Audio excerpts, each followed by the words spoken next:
তোমরা সবাই আগের ভিডিওতে দেখেছিলে যে আমি বড় কাচারি শিবের মন্দিরে এসেছিলাম, আর এখানে এসে আমাদের কতটা প্রবলেম হয়েছিল সেইটাই আমি তোমাদেরকে আজকের ভিডিওর মাধ্যমে বলবো। আমরা যে এই যে দোকানটায় এখন আছি, এই দোকানটারই ব্যবহার প্রচন্ড খারাপ, কারণ এখানে নাকি গাড়ি পার্কিং করলে প্রতি ঘন্টায় তাদেরকে 600 টাকা করে দিতে হবে।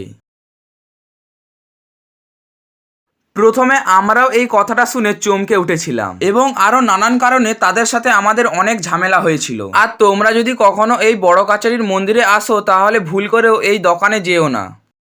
আর যারা এখানে পুজো দিতে আসে তাদেরকে প্রথমে এই পুকুরে চান করে নিতে হয়, আর যারা এখানে চান করে না তারা শুধুমাত্র তাদের পা, হাত আর গায়ে একটু জলটা ছড়িয়ে নেয়, যেমন আমি।